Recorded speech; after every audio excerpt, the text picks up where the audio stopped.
So before I get into this video, I just wanted to say that this is actually the second version of this video. I had another version of this video posted a few days ago, but I ended up having to delete it because I was later made aware that I had made a rather stupid mistake in it. And so in the interest of accuracy, I just wanted to make some edits to it so that the information that you guys are getting about some of the weird things that can happen in the US constitutional and political system are completely accurate. Because if you don't have your credibility as a YouTube guy, what do you have? When it comes to presidential elections, the best outcome is for there to be a clear winner. Even if you don't like who winds up winning, I think we can all agree that it is best for the country if the president gets a solid victory in a clear election. What would be worse for the country, in contrast, would be if the president just barely squeaks in through a series of gimmicky and dubious circumstances.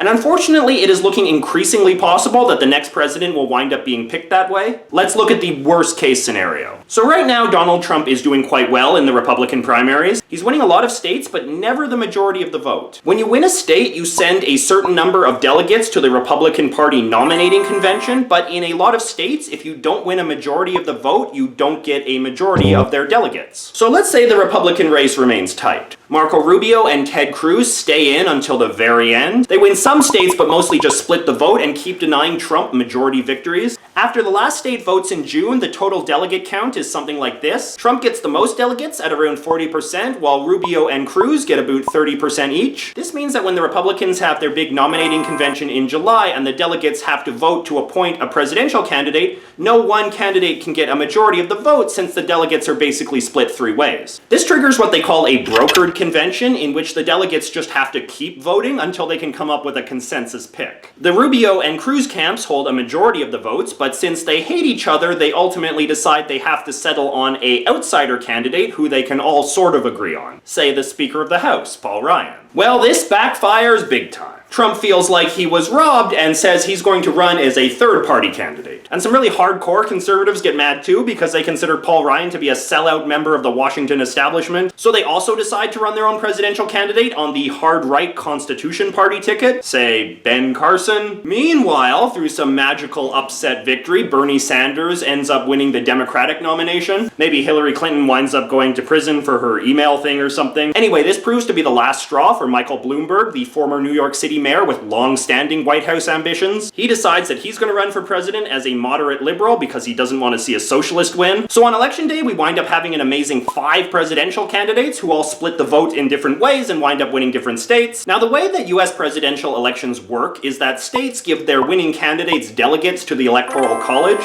But in this situation, because of the crazy split, it is impossible for any one candidate to win a majority of seats in the Electoral College, which makes it impossible for the Electoral College to pick a president. And then things get even crazier. The 12th Amendment to the US Constitution kicks in, which says that if the Electoral College is unable to pick a president, the president must be picked by Congress, specifically the House of Representatives. This is actually how the 6th President of the United States, John Quincy Adams, was chosen. Now, the rules for how the House elects a president in this sort of doomsday scenario are quite complicated and could take a whole other video to explain. But let's say the House of Representatives cannot decide who should be president either. They debate and debate over the course of weeks and weeks and weeks and weeks. They debate so long, in fact, they debate past the day that the new president is supposed to be sworn in, January 20th, 2017. President Obama is kicked out of office because he is not legally allowed to serve for more than 8 years. Vice President Biden is also kicked out for the same reason. Under the terms of law established by the 20th Amendment, this makes the Speaker of the House of Representatives the emergency president until Congress can appoint a permanent guy, which, knowing Congress, could be never. This means that our old friend and noted Republican presidential candidate, Paul Ryan, could wind up as president in a confusing conflict of interest. Although that assumes he didn't already resign as Speaker to run for president, in which case the acting president would be whatever random Republican guy the Congress voted to replace him. But what if the Republicans lost control of the House of Representatives? The House of Representatives, as you may recall, is elected at the same time the president is. Well, in that case, the leader of the House Democrats would have been sworn in as the new Speaker on January 3rd, which is when that happens, and then would automatically become emergency president on January 20th, which in that case means the new president would be Nancy Pelosi, the first woman president. How exciting.